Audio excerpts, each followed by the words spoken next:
Today, we are looking at the impacts that cyclones can have on the island countries in the South Pacific.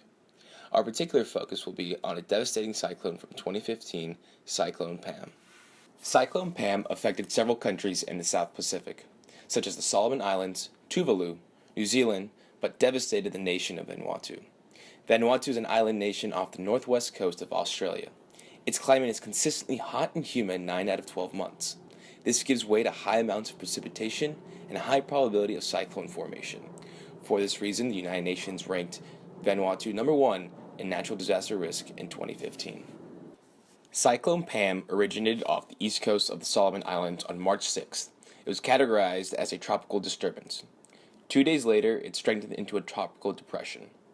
The following day, rain bands began to form, officially elevating its status to a Category 1 cyclone on the Saffir-Simpson scale and recognized as Pam. On March 10th, Pam gained more strength, turning into a Category 3, a major cyclone with wind speeds greater than 111 miles per hour. By March 12th, Pam had developed into a severe Category 5 cyclone, with wind speeds greater than 155 miles per hour. At this point, the majority of the residents on Vanuatu began to stock up on food and water as Pam would hit the following day.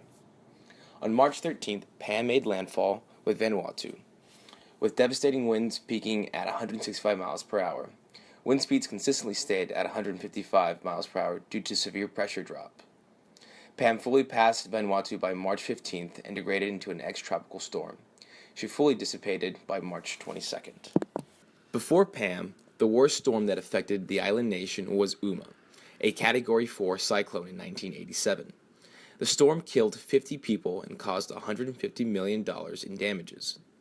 Pam, on the other hand, as Vanuatu's president described it, was a monster.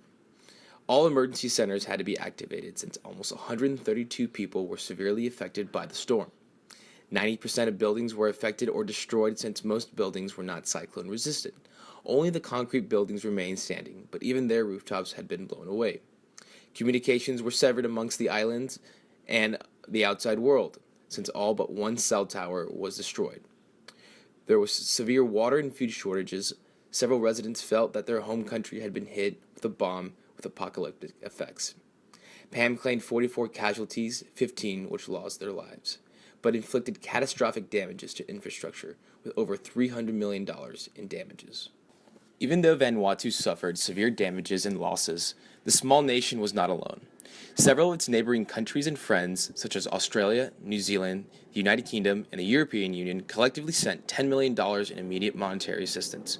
Australia sent crucial supplies and its military in the form of disaster relief. Furthermore, there was support from international organizations, such as the United Nations, the World Bank, and the Red Cross and Red Crescent, ready to mobilize volunteers and send supplies. Even though Pam caused severe destruction to Vanuatu, it is important to remember that cyclones are recurring natural processes that are necessary to keep balance in nature.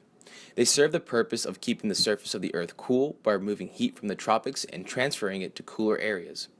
They also bring crucial water and precipitation to places that need it.